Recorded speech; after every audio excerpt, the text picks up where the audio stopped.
Mga kahuwan, panoorin ang video na ito upang alamin ang pinaka-latest na balita tungkol sa lagay ng panahon at bagyo update today. Posibleng makaranas pa rin ng mga thunderstorm o mga pagkilat-pagkulog sa may bahaging ito ng ating bansa na maaaring magtagal ng 1 hanggang 2 oras.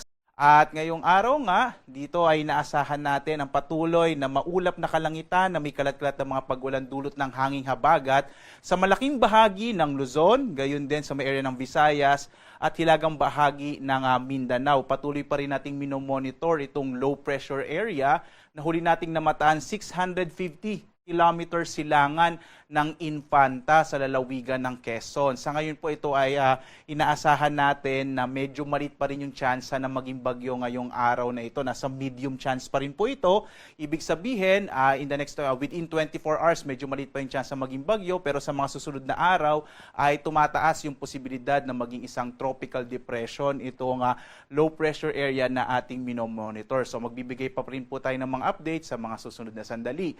Samantala naman, in the next 4 days, inaasahan natin magpapatuloy ang maulap na kalangitan na malaking tsansa ng mga pag-ulan hanggang sa pagtatapos ng linggong ito sa malaking bahagi ng Luzon at Visayas dahil sa epekto ng hanging habagat or southwest monsoon. Inaasahan naman natin medyo mababawasan na yung mga pag-ulan sa Mindanao sa mga susunod na araw.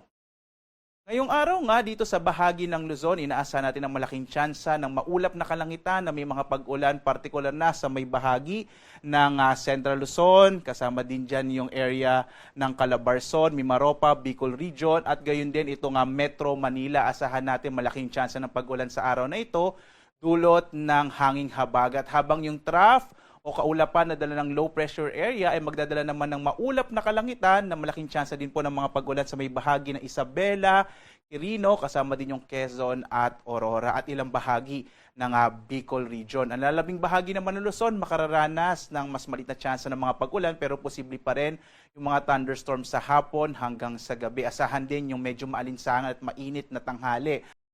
Samantala, dahil unang araw po sa buwan ng Hulyo, ito po yung ating inaasahan na usual na track o direksyon ng mga bagyo natin na nabubuo kapag buwan ng Hulyo. Maaari itong tumawid dito sa may bahagi ng Luzon o mag-recurve at pumunta dito sa may area, sa may northeastern part ng ating bansa. Kaya yung binabantay nating low pressure area, posibleng ito po yung maging track o direksyon ng bagyo. Maaari po itong tumawid sa Luzon or dahil medyo malapit na siya sa may area ng eastern section ng Luzon, posible naman itong mag-recurve. So magbibigay pa rin po tayo ng update sa mga susunod na araw. At ito nga po buwan ng Hulyo, 2 hanggang 3 bagyo ang inaasahan nating maaring mabuo o papasok ng Philippine Area of Responsibility. Alam po ninyo, kapag buwan ng Hulyo, ito po yung isa sa mga buwan na may pinakamaraming nabubuong bagyo sa loob po ng isang taon. Normally po, yung average natin na bagyo na nabubuo o pumapasok sa panahon or sa buwan ng Hulyo ay hanggang mga around 3 po. Yun po yung average natin, 3 bagyo.